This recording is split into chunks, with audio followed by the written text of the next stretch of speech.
దేవుడు అట్లా చూస్తానండి. యాకోబు పత్రిక 1:13-15 వరకు చదివితే, దేవుడు కీడు విషయమై శోధింపబడనేరడు. దేవుడు కీడుని బట్టి శోధించాడంట. ఇంకో మాటలు చెప్పాలంటే ఆయన ఎవరిని శోధింపడు గనుక, ఆయన ఎవరిని శోధింపడు గనుక, ఎవడైనాను శోధింపబడినప్పుడు నేను దేవుని చేత శోధింపబడుచున్నానని అనకూడదు. ఇంగ్లీష్ లో అయితే గాడ్ ఇస్ టెంప్టింగ్ మీ అని చెప్పకూడదు, దేవుడు నన్ను శోధిస్తున్నాడు అని చెప్పకూడదు. ఈరోజు చాలా మంది అంటారు దేవుడు మమ్మల్ని శోధిస్తున్నాడు అండి. ఏంటి శోధించేది? దేవుడు శోధిస్తూ ఉంటావు నువ్వు. ఏంటంటే అక్కడ చదవండి. ప్రతి వాడును తన స్వకీయమైన దురాశ చేత ఈడవబడి, ప్రతి వాడును తన స్వకీయమైన దురాశ, ఈవిల్ డిజైర్, తన సొంత ఇచ్ఛ, తన సొంత కోరిక, తన సొంత ఈవిల్ డిజైర్ అంట. It is not just desire, it is not just good desire, it is not any desire, evil desire. స్వకీయమైన దురాశ చేత ఏడవబడి ఏడ్చబడుతున్నాడంట. ఈరోజు చాలా మంది నేను చేయకూడదు అనుకుంటాను, చేయలేకపోతున్నాను. అవును, ఏడ్చబడుతున్నావు. అపవాది నోట్లో పడిన తర్వాత ఏమవుతుంది మరి? కయ్యో బయ్యో అంటే నీ వలన అవ్వదు. ఎన్నిసార్లు దేవుడు విడిపించాలి, ఎన్నిసార్లు దేవుడు రక్షించాలి, ఎన్నిసార్లు దేవుడు మేలు చేయాలి, ఎన్నిసార్లు దేవుడు తన హస్తం ద్వారా నీ జీవితంలో కార్యం జరిగించాలి. మరలా అదే రిలేషన్షిప్స్, అదే పని అదే స్నేహం, అదే బ్రతుకు. ఎన్నిసార్లు? ఇంకెవడు రక్షిస్తాడు నిన్ను? Not God help me for what? To do the same? To repeat the same? ఇక్కడ చూస్తానండి, ఎక్కడ మాట చదవండి, 15 వచనం చదవండి. దురాశ గర్భమును ధరించి పాపమును కరగా. దురాశ, ఈవిల్ డిజైర్ ఏమంటుందంట? ప్రెగ్నెంట్ అవుతుందంట. ప్రెగ్నెంట్ అయిన వెంటనే ఎవరైనా ప్రెగ్నెంట్ అయిన నెక్స్ట్ డే బేబీ వచ్చేస్తారా? ఇట్ హ్యాస్ టైం, సీజన్, కాలం, సమయం, 9 మాసాలు ఉండాలి. సో సీజన్ తర్వాత ఏమవుతుంది? పాపాన్ని కంటుందంట. పాపం కన్న తర్వాత పాపం ఏమవుతుందంట? పరిపక్వమై మరణమును కనును. ఆహా, మరణం. చూసి ఆశ తప్పు కాదు, ఏం ఆశ అనేది ముఖ్యం. ఆశలను అదుపులో పెట్టుకోవాలి. ఆశలు అదుపులో ఉన్నాయా? ఏంటి ఈరోజు నువ్వు ప్రార్థన చేస్తాను మనసు రావట్లేదు అంటావు. ఎందుకు చేస్తావు? నువ్వు తెలుసు నువ్వు అడిగేది సరి కాదని తెలుసు, నువ్వు అడిగే ప్రార్థనలు సరికాదని తెలిసి ప్రార్థన చేయట్లే. దేవుడికి విరోధమైందని తెలిసి దేవుడిని అడుగుతలే, దేవుడి ముందు మొహం చెల్లట్లే. నిజముగా దేవుడి చేతుల్లో సమర్పించుకున్న వ్యక్తి అయితే, ఆయన పాదాలను పట్టుకుని ఆయన వేడుకున్న వ్యక్తి అయితే, దేవా నీ చిత్తం అని చెప్పే వ్యక్తివి. నాకు ఇదే కావాలి, ఇదే జరగాలి, ఈయనే కావాలి, ఈమె కావాలి, ఇది కాదు. దేవుడు అట్లా చూస్తానండి. పాపము పరిపక్వమై fully grown gives birth to death, మరణం అంట. దుర సంబంధమైన కార్యాలు ఎప్పుడు లోక సంబంధమైంది, స్వార్థంది, సెల్ఫిష్. వీళ్ళు ఎట్లుంటారంటే, నేను ఒక్కడిని బ్రతుకుతే చాలు, అందరూ చచ్చిపోయిన పర్వాలేదు, నేను ఒక్కడిని తింటే చాలు, ఇంకా అందరు లోకమంతా కరువులో ఉన్నా పర్వాలేదు, నాకు ఒక్కడికి లాభం కలిగితే చాలు, మిగతా వాళ్ళందరికీ నష్టం కలిగినా పర్వాలేదు. ఇది స్వార్థంతో బ్రతికిది. జాగ్రత్త. ఎప్పుడు కాన్సిక్వెన్సెస్ క్యాలిక్యులేట్ చేయదంట. నాకు కలిగితే చాలు. దావీదు చూడండి, బెత్షెబాని చూసినప్పుడు ఇంకంతే, ఇంకా బుర్ర పనిచేయలేదు ఆయనకి, నాకు కావాలి అంతే. దాని తర్వాత పాపాన్ని కప్పుతానికి ఏమైనా చేస్తాను నేను, ఏం చేస్తావు?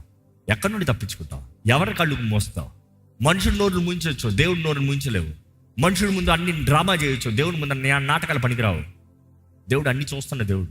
ప్రతి దానికి ప్రతిఫలం. దావీదు, నిన్ను క్షమిస్తానేమో, నీ ఇంటిపై నుండి ఖడ్గం దాటిపోదాం. నువ్వు నా హృదయానుసారమైన వ్యక్తివే, కానీ నువ్వు పాపం చేస్తా ఊరుకునే దేవుని కాదు. నీ ఇంటిపై నుండి ఖడ్గం దాటిపోదు. ఎంత బాధాకరమైన విషయం అండి. ఈరోజు ఎంతోమంది వారు చేసిన నిర్ణయాలను బట్టి తరాలు శాపాన్ని అనుభవిస్తున్నారు, తరాలు నష్టం అనుభవిస్తున్నారు. దేవుడు అక్కడ చూస్తే, ఎప్పుడైతే ఒక వ్యక్తి దురాశ, పాపం నుండి పాపానికి జీతం మరణము, ఆ మరణం అనేటప్పుడు ఈరోజు చాలామంది జీవితాలు depression, anxiety, failure, loneliness, isolation, దురాత్మల ద్వారా పట్టి పీడించబడతాం. కానీ ఈరోజు అటువంటి వారికి దేవుడు తెలియజేస్తున్నాడు, నీవు పరిశుద్ధంగా నిర్ణయించబడిన వ్యక్తి అయితే, నీవు పరిశుద్ధంగా బ్రతుకుతానని నిర్ణయించుకుని, నేను దేవుని సొత్తుగా బ్రతుకుతానంటే, చీకట్లో ఉన్న వారిని వెలుగులోకి తెస్తానికి యేసు ప్రభు ఆశపడుతున్నాడు. ఈరోజు కూడా మన జీవితాలు వెలిగించాలని దేవుడు ఆశపడుతున్నాడు. ఈరోజు నీ కుటుంబాన్ని వెలిగించాలని ఆశపడుతున్నాడు. నీ జీవితంలో సమస్తము నూతన కార్యాలు చేయగలిగిన దేవుడు ప్రేమతో పిలుస్తున్నాడండి. యేసు ప్రభు అంటున్నాడు కదా, నాకు వేరుకుంటే మీరు ఏమీ చేయలేరు. ఎక్కడ? యోహాను 15:5. ద్రాక్షావల్లిని నేను, తీగలు మీరు. ఎవడు నా యందు నిలిచి ఉండునో, you see that is the rule. నిలిచి ఉండాలి. ఎవరు నా యందు నిలిచి ఉండునో, నిలిచి ఉంటే మాత్రమే. ఎవరు నా యందు నిలిచి ఉండునో, నేను ఎవని యందు నిలిచి ఉందునో ఆ, వాడు బహుగా ఫలించును. ఇక్కడ రూల్ చూస్తే నీవు నా యందు నేను నీ యందు, అప్పుడు అతడు బాగుగా ఫలించును. నాకు వేరుగా ఉండి మీరేమీ చేయలేరు. That is a very profound statement. దేవుడు క్లియర్ డాక్యుమెంట్ చెప్పేస్తున్నాడు, రే నాకు దూరంగా ఉంటే నువ్వు ఏది చేయలేవు. నేను కాకుండా నీ జీవితంలో ఏది జరగదు. నేను లేకపోతే నీ జీవితం సున్నా. నేను లేకపోతే నీ కుటుంబం వేస్ట్, నీ బ్రతుకు వేస్ట్. నీ బ్రతుకులో నువ్వు ఏది కష్టపడినా, ఎంత చదివినా, ఎంత ఇన్వెస్ట్ చేసినా, ఎంత పని చేసినా అంత వేస్ట్. అంత దేవుడు స్ట్రైట్ చెప్తున్నాడు, నాకు వేరుకుంటే నువ్వేమి చేయలేవంటే. ఈరోజు మనుషుడు అంటున్నాడు, చూసుకోదాంలే ప్రభా, నేను చేస్తానులే. అరే అది అందరూ చేయలేరేమో, నేను చేస్తానులే. అరే నా సంగతి తెలియదేమో, నేను సూపర్ మ్యాన్, నేను చేస్తానులే. అందుకని దెబ్బ పైన దెబ్బ, నష్టం పైన నష్టము, శాపం అయినా శాపము. ఈరోజు ఎంతోమంది జీవితాల అంధకారంలో బ్రతుకుతున్నారు. దేవుడు అంటున్నాడు, లేదు లేదు లేదు, నేను వెలపెట్టాం మీ కొరకు, నేను వెలపెట్టాం మీ కొరకు. ఈరోజు ఈ నిబంధన రక్తము, క్రీస్తు వెలని జ్ఞాపకం చేసుకుంటామండి. నా కొరకు యేసయ్య రక్తాన్ని కార్చాడు. ద్రాక్షారసం తాగుతున్నాం మేము, కానీ ద్రాక్షారసం సాదృశ్యం ఎవరు? మీ కొరకై చిందించిన నా రక్తము. దీన్ని త్రాగునప్పుడు నన్ను జ్ఞాపకం చేసుకోండి అని యేసుప్రభు చెప్పాడు. అంటే అది మన కొరకు వెల. యేసుప్రభు అంటాడు, నువ్వు స్వతంత్రత కలిగిన వ్యక్తివి, you are a free person. నీకు విడుదల ఉంది, నీకు విమోచన ఉంది. నువ్వు బానిసగా బ్రతకాల్సిన అవసరం లేదు. నువ్వు శాపంతో బ్రతకాల్సిన అవసరం లేదు. నువ్వు కీడులో బ్రతకాల్సిన అవసరం లేదు. స్వతంత్రత, సంతోషం, నేను ఇచ్చిన ఆనందంతో నువ్వు బ్రతకచ్చు. ఈరోజు దేవుడు కోరేది నీలో ఆనందం కలగాలని. నువ్వు అంటున్నావు నాలో ఆనందం లేదని. తప్పెవరిది? దేవుడు ఇచ్చాడు, నువ్వు అంగీకరిస్తాలా, నువ్వు పొందుకుంటలే, నీవు కోరట్లే. ఐహిక విచారాలు, ధన మోసములు, దీని ద్వారా అణిచివే పడుతున్నావు. నువ్వు అక్కర్లేని కార్యాలన్నీ మీద వేసుకుని అవసరమైంది మర్చిపోతున్నావు. దేవుని అట్లా చూస్తానండి. పేతురు రాసిన మొదటి పత్రిక అక్కడే 18వ వచనం 19వ వచనం చదివితే, పితృపారంపర్యమైన మీ వ్యర్థ ప్రవర్తన విడిచిపెట్టినట్లుగా, ఆ ప్రవర్తన విడిచిపెట్టినట్లుగా, వెండి బంగారముల వంటి క్షయ వస్తువుల చేత మీరు విమోచింపబడలేదు గాని అమూల్యమైన రక్తము చేత, అమూల్యమైన రక్తము చేత, అనగా నిర్దోషమును నిష్కలంకమునకు గొర్రె పిల్ల వంటి క్రీస్తు రక్తము చేత విమోచింపబడితేనని మీరు ఎరుగుదురు కదా. దేని ద్వారా విమోచించబడ్డారు? మీరు గట్టిగా చెప్పండి. అమూల్యమైన రక్తము చేత. అమూల్యమైన రక్తము చేత. దేవా నీకు వందనాలు ప్రభా అని గట్టిగా చెప్తారా? దేనికి వందనాలు చెప్తున్నారు? ఆయన ఇచ్చిన అమూల్యమైన రక్తము చేత, ఆ రక్తంను బట్టి. సో పరిశుద్ధత కలిగి ఉండాలంటే you see there are 3 main issues. ఒకటి, ఈరోజు పరిశుద్ధమైన వ్యక్తులు అన్నప్పుడు మనం అంటున్నాం, నేను ఎవరితో మాట్లాడను, ఎవరితో కలవను, సో నేను పరిశుద్ధుని. ఇప్పుడు ఇక్కడ నుండి బయటికి వెళ్తారనమాట. వీళ్ళు ఏం చేస్తారు తెలుసా?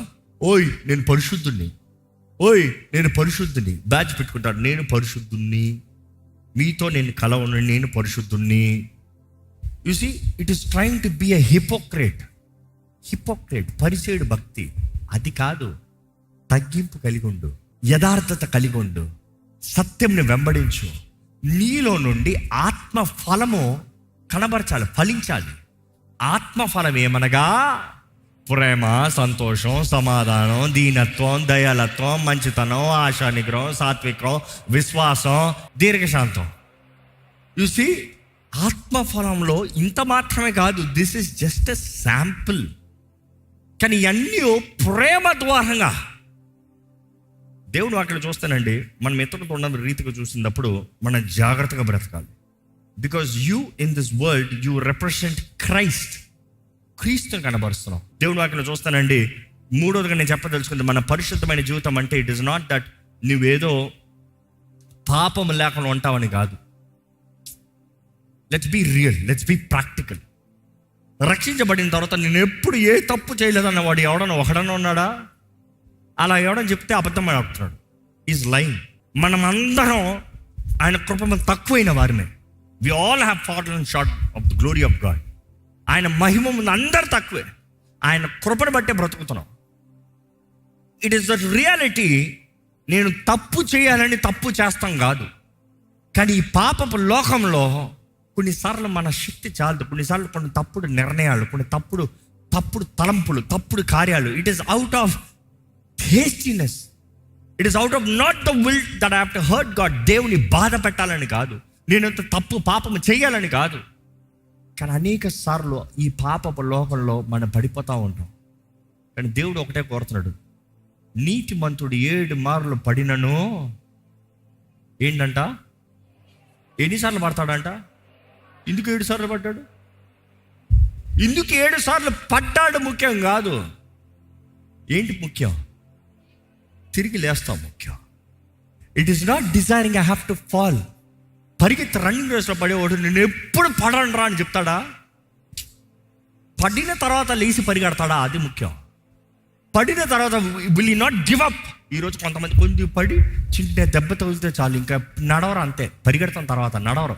అమ్మా ఎత్తుకో. When you grow up God wants you to be కాన్క్వరర్.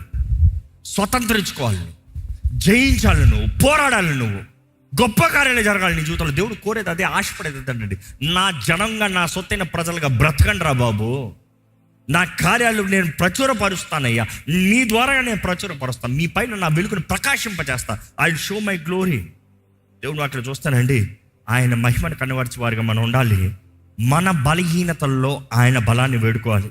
చివరిగా మరలా పేతురు రాసిన మొదటి పత్రిక వస్తే మొదటి నుండే చదవలో ఆడ తండ్రి కుమార పరిశుద్ధాత్మను వివరిస్తూ ఎవరి పని ఎలా ఏం జరుగుతుందో చూస్తాము. తండ్రి చిత్తము, తండ్రి ఏర్పాటు, కుమారుడు రక్తము ద్వారంగా మనం పరిశుద్ధాత్మ పని ద్వారంగా పరిశుద్ధపరచబడుతున్నాము. చూద్దామండి. యేసుక్రీస్తు అపోస్తలుడైన పేతురు తండ్రి అయిన దేవుని భవిష్యత్ జ్ఞానమును బట్టి, తండ్రి అయిన దేవుని భవిష్యత్ జ్ఞానాన్ని బట్టి, జరగబోయేది అన్ని ఎరిగిన దేవుడు, సర్వం ఎరిగిన దేవుడు, ఆయన జ్ఞానాన్ని బట్టి ఆత్మ వలన పరిశుద్ధత పొందిన వారై. ఎవరి ద్వారా అంట? ఆత్మ వలన పరిశుద్ధపరచబడిన వారై విధేయులగుటకును యేసుక్రీస్తు రక్తము వలన ప్రోక్షింపబడుటకును ఏర్పరచబడిన వారికి అనగా పొంతు, గలతీయ, కప్పదోకియా, ఆసియా, బితూనియా అను దేశముల యందు చెదిరిన వారిలో చేరిన యాత్రికులకు శుభమని చెప్పి వ్రాయిన. ఈ రోజు లార్డ్ చర్చ్ లో చేరిన వారికి శుభమని చెప్పి రాయిస్తున్నాడు. ఏంటి? జాగ్రత్తగా బ్రతకండి అయ్యా, పరిశుద్ధంగా బ్రతకండి అయ్యా. దేవుడు కోరేది పరిశుద్ధత. నీ జీవితంలో పరిశుద్ధత, పరిశుద్ధాత్మ ద్వారా పరిశుద్ధపరచబడిన వాడిగా నీవు ఉండాలి. ఎందుకంటే ఆత్మకి, మనస్సుకి, లేకపోతే ఆత్మకి, శరీరానికి ఎప్పుడు యుద్ధమే. గళితీయులకు రాసిన పత్రిక 5వ అధ్యాయము 16-17. నేను చెప్పినదేమనగా ఆత్మానుసారముగా నడుచుకొనుడి, అప్పుడు మీరు శరీరేచ్ఛను నెరవేర్చరు. ఫార్ములా ఇచ్చాడు. ఎట్లా అంట? నువ్వు శరీర క్రియల పైన జయం కలగాలంటే ఏం చెప్తున్నాడు? ఆత్మానుసారంగా ఇవ్వబడినాడు. ఆత్మానుసారంగా బ్రతుకు, ఆత్మకు తగినట్టుగా ఉండు. ఆత్మ అంటే ఏ ఆత్మ?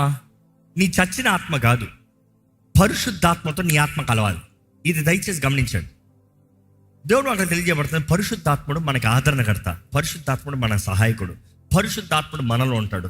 మన దేహము పరిశుద్ధాత్మ ఆలయం అని దేవుడు నాకు తెలియజేస్తుంది. పరిశుద్ధాత్ముడు మనలో నివసిస్తాడు అన్నప్పుడు మన ఆత్మతో కలిసి ఉంటాడు. ఇక మాటలు చెప్పాలంటే దేవుడు వాటిలో చూస్తాము, తండ్రి తలంపులు ఎరిగిన ఆత్మ, బైబిల్ ఉంటుంది. తండ్రి తలంపులు ఎరిగిన ఆత్మ మన ఆత్మకి ఆ తలంపుల్ని తెలియజేస్తాడంట. మన సైకికి కాదు, మన మనసుకి కాదు, మన శరీరానికి కాదు, మన ఆత్మకి. మన ఆత్మతో కలిసి ఉంటాడు పరిశుద్ధాత్ముడు. మనం ఎప్పుడైతే ఆత్మ తగినట్టుగా బ్రతుకుతామో, ఆత్మ ప్రేరేపణ తగినట్టుగా బ్రతుకుతామో, శరీర క్రియలు జరిగించామంట. శరీర క్రియల పైన జయం కలిగి ఉంటామంట. The desires that you have, your spirit is saying no way, you will overcome. First time ఓవర్కమింగ్కి ఎప్పుడు ఫైట్ అండి తెలుసా?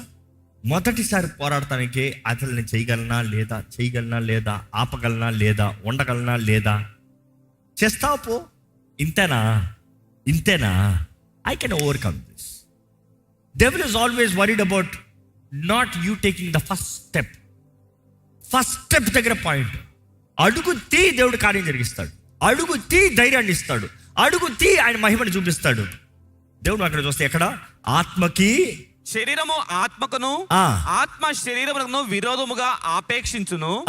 ఇవి ఒకదానికొకటి వ్యతిరేకముగా ఉన్నవి గనుక మీరేమి చేయ నిశ్చయింతురో వాటిని చేయకుందురు. ఈ రెండు ఒకటి ఎదురుగా ఉందంట. దీన్ని బట్టి మీరు ఏం చేయాలో అది చేయకుండా ఉంటారంట. కాబట్టి జాగ్రత్త. దేవుని అట్లా చూస్తాము. రోమిలికి రాసిన పత్రిక 7వ అధ్యాయంలో కూడా చూస్తాము. పౌలు రాస్తూ ఉంటాడు, ఎవరు నన్ను తప్పిస్తాడు, ఇటువంటి శరీర సంబంధమైన వ్యక్తిని ఎవరికి తప్పిస్తాడు, ఏది చేయాలో అది చేయలేకపోతాను, ఏది చేయకూడదు అదే చేస్తున్నాను, ఇటువంటి వాడిని ఎవరు రక్షిస్తాడు అన్నప్పుడు 8వ అధ్యాయంకి వచ్చేటప్పుడు రాస్తాడు ఆయన ఏమని, క్రీస్తు యేసునందు ఉన్న వారికి ఏ శిక్షా విధి లేదు, ఆత్మ నియమం చొప్పున పాప మరణ నియమాలని జయిస్తాడు. అంటే ఆత్మ సహాయాన్ని వేడుకుంటే అప్పుడు పాప మరణ నియమాలు, శరీర క్రియల్ని జయిస్తాడు. శరీర క్రియల పైన జయం ఉంటుంది. ఈరోజు మీకు ఇంకా మీ శరీర క్రియల పైన జయం లేదంటే, పాప సంబంధమైన పడిపోయిన మనిషి పైన జయం లేకపోతే మీరు మరొకసారి దేవుని చేతుల్లో సమర్పించుకోవాలి. You better get the awareness. ఇందాక చెప్పిన రీతిగా మనం దేవుని వాక్యము చదువుతాం ద్వారా మన సైకిల్లో, మన లాజిక్లో దేవుని వాక్యం ఉండాలి. దేవుని వాక్యం తెలియజేస్తుంది. వినుట వలన ఏం కలుగుతాడంట? విశ్వాసం. మన హృదయంలో విశ్వాసం కలగాలి. In your heart they should be faith, in your logic they should be the scriptures, the word of God, and then your will be right. నీ చిత్తం సరిగా ఉంటుంది. నీ ఆత్మ నీ చిత్తం కలిసిందనుకో, నీ శరీరం నీ కంట్రోల్లో ఉంటుంది. నీ శరీరం నీ కంట్రోల్లో లేదంటే, నీ మనసులో తేడా కొడుతుందంటే, నీ ఆత్మ బలహీనమైపోయింది, నీ శరీరం బలం తీసుకుంది. ఎందుకంటే మనుషుడికి యుద్ధరంగం మనసే. మనసుల్లోనే కలవరం, మనసుల్లోనే పోరాటం. ఆత్మ ప్రార్థన చేయాలంటే శరీరం అంటది నేను పడుకోవాలంటది. దేవుని వాక్యం వింటామంటే లేదు ఇప్పుడు కాదు తర్వాత అంటది. నాకు వినటానికి లేదు, నాకు ఏదైనా నా ఫన్, నా ఎక్సైట్మెంట్, నాకు థ్రిల్, నాకు బోరు. చూసి కొంతమందికి ఆలయంలో కూర్చుంటా కూడా బోరే, నిద్ర వస్తుంది. But that is where your spirit has to put it on fire. Your spirit has to put it on fire. అక్కడ నీ మనసు లేదు నా బ్రతికి ఇలాగ ఉంటాను చాలు అడుగు. చూడు, నీకు ఏ బాధ లేదు, ఇట్లా కూర్చొని నిద్ర వస్తుంది, చచ్చిపోతావు. ఇక్కడికి వెళ్తే బయటికి వెళ్తే చచ్చిపోతావు. ఎట్లా కూర్చుంటావు చెప్పు? నాకు ఏ భయం లేదు, నాకు ఏ బాధ లేదు ఉంటావా? ప్రభువా నువ్వేనయ్యా, ప్రభువా నువ్వేనయ్యా చేయాల్సింది, ప్రభువా నువ్వు కాకపోతే నా పని అయిపోయింది ప్రభువా. అప్పుడు శరీరం ఏమవుతుంది? తిను తినకపో, పడుకోపో, ఏది ఏమోమనే కంట్రోల్లోకి రావట్లే. ఒక క్రైస్తవ జీవితం కూడా ఆత్మ సంబంధమైన జీవితం, పరిశుద్ధాత్మ ద్వారా నడిపించబడే జీవితం కలిగి ఉండాలండి. దేవుడు కోరేది పరిశుద్ధత.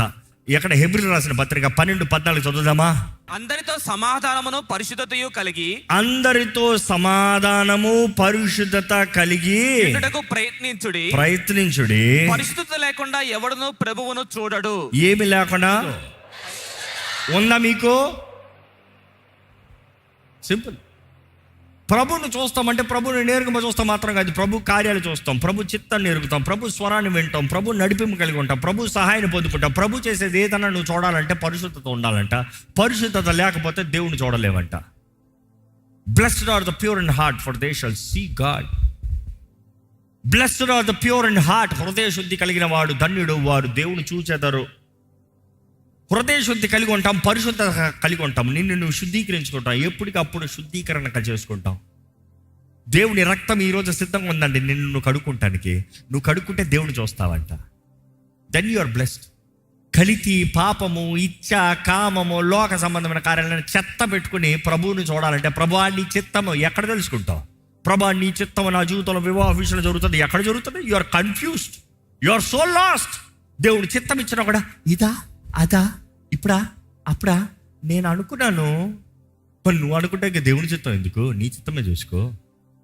నీ చిత్తాలు వెతుక్కుంటూ దేవుడి చిత్తం అని డైలాగ్ ఎందుకు? దేవుని చిత్తం అంటారు, నా చిత్తం కాదు ప్రభా నీ చిత్తమే జరుగును గాక. సమర్పించుకుని చూడు దేవుడు ఎన్ని గొప్ప కార్యాలు చేస్తాడో చూడు. సమర్పించుకుని చూడు దేవుడు ఎంత మేలు చేస్తాడో చూడండి. దేవుడు మీ జీవితంలో చేసే తలుపులు తెరిసే తలుపులు ఎంత గొప్ప తలుపులు తెరుస్తాడో చూడండి. అవకాశాలు ఎన్ని గొప్ప అవకాశాలు ఇస్తాడో చూడండి. It is all about surrender. Until you surrender you cannot have anything. You cannot see the hand of God, work of God. Maintain holiness, పరిశుద్ధతను కాపాడుకోవాలి. దేవుడు అక్కడ చూస్తామండి, ఈ జకర్యా గ్రంథం 3:3 చూస్తాము. యెహోషువ మలిన వస్త్రములు ధరించిన వాడై దూత సముఖములో నిలవబడి ఉండగా, దూత దగ్గర నిలిచిన వారిని పిలిచి ఇతని మైల బట్టలు తీసివేయడని ఆజ్ఞాపించి, నేను నీ దోషమును పరిహరించి ప్రశస్తమైన వస్త్రములతో నిన్ను అలంకరించుచున్నాను అని సెలవిచ్చెను. ఈ మాట ఆలకించండి. Have removed your iniquity. తెలుగులో మాట ఉంది, నీ దోషములు తీసివేశాను. ఆ మలినమైన వస్త్రములు అంటే క్రియలు ఏంటి? యాక్చువల్లీ చెప్పాలంటే అపరాధములు, క్రియల అపరాధములు. ఇక్కడ దేవుడు అంటే ఇదిగో వస్త్రాన్ని తీస్తానన్నప్పుడు దోషములు తీస్తాను అంటే అర్థం ఏంటి? Everything starts with the thought. దోషములు ఎప్పుడు లోపట, తలంపుల్లో, అపరాధములు ఎప్పుడెప్పుడు క్రియల్లో, ఒక మోహపు చూపు ఎక్కడ? దోషము, దృష్టి లోపట. కానీ చూసి వాడు అప్పుడే వ్యభిచారం చేస్తున్నట్టు దేవుడు లెక్క అంటున్నాడు. అంత ఇంకో మాట చెప్పాలంటే క్రియల రూపంగా వచ్చినట్టు. ఇక్కడ ఏమంటున్నాడు? నీ దోషములు కానీ దాన్ని నీ వస్త్రాన్ని తీసేస్తున్నాను. కారణం ఏంటి? నీ వస్త్రములు మాత్రం కాదు, నీ తలంపుల్లో కూడా క్లియర్ చేస్తున్నాను. దేవుడు మన లోపల నుండి బయటికి పరిశుద్ధపరచాలని ఆశపడుతున్నాడు అండి. తలను వంచుదామా, మనల్ని మనం పరీక్షించుకోదామా? ఎలాగుంది మన జీవితం? పరిశుద్ధమైన జీవితం ఉందా? ఈ రోజు దేవుడు నీతో మాట్లాడుతున్నాడా? నిన్ను చూసి నువ్వు పరిశుద్ధులవి అని చెప్పగలుగుతున్నాడు దేవుడు. మనం పరిశుద్ధులను పిలవబడాలనేదే దేవుడి ఆశ అండి. నేను ఇంకా పాపిని కాదు, క్రీస్తు రక్తంలో కడగబడిన నీవు ఏర్పరచబడిన వ్యక్తివి, ఆశ్చర్యకరమైన వెలుగులోకి వచ్చిన వ్యక్తివి, పరిశుద్ధమైన వ్యక్తివి. ఆయన క్రియల్ని ప్రచురపరచాలంట, ఆయన ఘనమైన కార్యాన్ని కనబరచాలంట, ఆయన నామాన్ని హెచ్చించాలి, ఆయన నామాన్ని మహిమపరచాలి, ఆయనకి అంగీకారమైన కార్యములు జరిగించాలి.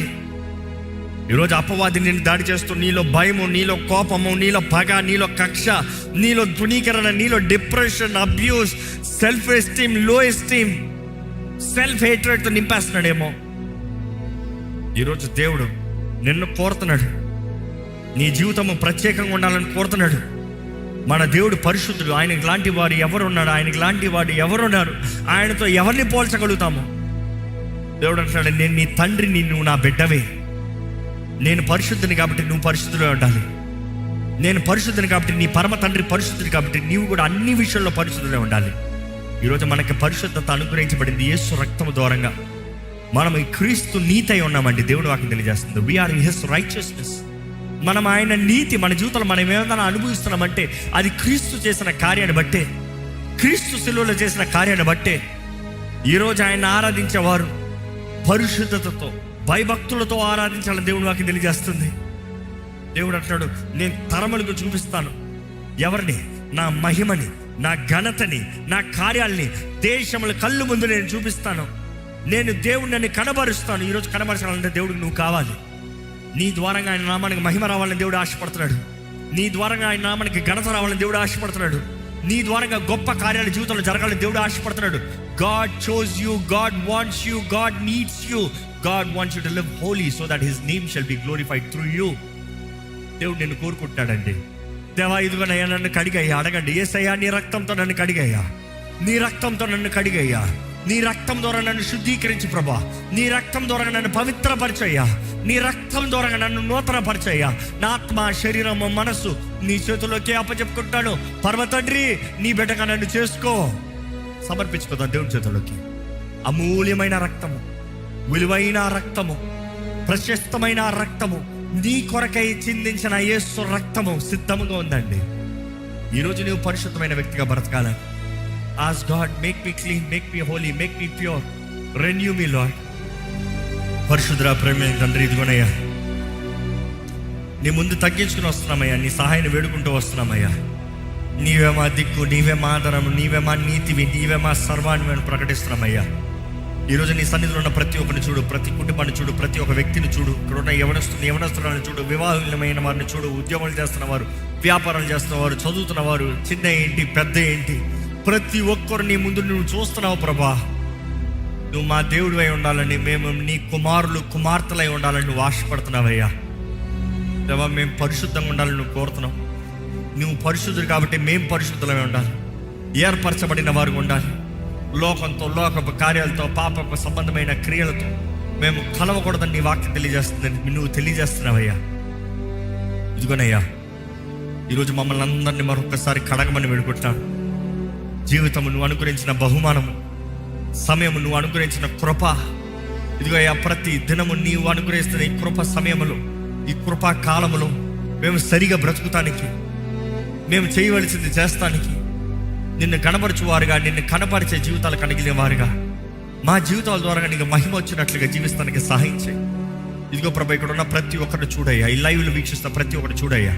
ప్రతి ఒక్కరు హృదయంలో, తలంపులు అన్నీ ఎరిగిన దేవా, ప్రతి ఒక్కరిని ముట్టు, ప్రతి ఒక్కరితో మాట్లాడు, ప్రతి ఒక్కరిని స్పందించు, ప్రతి ఒక్కరు నీ ఆత్మ కార్యం జరిగించు తండ్రి. ప్రభా, నీకు అసాధ్యమైంది ఏది లేదయ్యా. నువ్వు ఆది నుండి అంతం ఎరిగిన దేవుడు, నువ్వు ముందుగానే అన్ని జ్ఞానం, సర్వ జ్ఞానివయ్యా నువ్వు. అయ్యా, మా జీవితాల్లో మేలు జరగాలని వేడుకుంటున్నామయ్యా. మా జీవితాలను సమర్పించుకుంటున్నాం ప్రభా. ఇప్పటికే నీ ముందు తప్పు చేసిన వారు ఎంతో మంది ఇక్కడ ఉన్నారు, కానీ ప్రభా నీ కృపని ఈ రోజు మాకు అనుగ్రహిస్తున్నాం, తెలియజేస్తున్నాం. మరొక అవకాశాన్ని ఇచ్చి జీవితాన్ని చక్కబెట్టే దేవుడు, సరిదిద్దే దేవుడు, నూతన అవకాశాలు ఇచ్చే దేవుడు. ఇదిగో ప్రభా మా జీవితంలో నీ కార్యాన్ని జరిగించమని అడుగుకుంటాం. కీడు నుండి మమ్మల్ని తప్పించు, వ్యర్థమైన వ్యక్తుల నుండి మమ్మల్ని తప్పించు, వ్యర్థమైన కార్యాల నుండి మమ్మల్ని తప్పించు దేవా. మా శరీరం నుండి మమ్మల్ని విడిపించగలిగిన దేవుడు నీవేనయ్యా.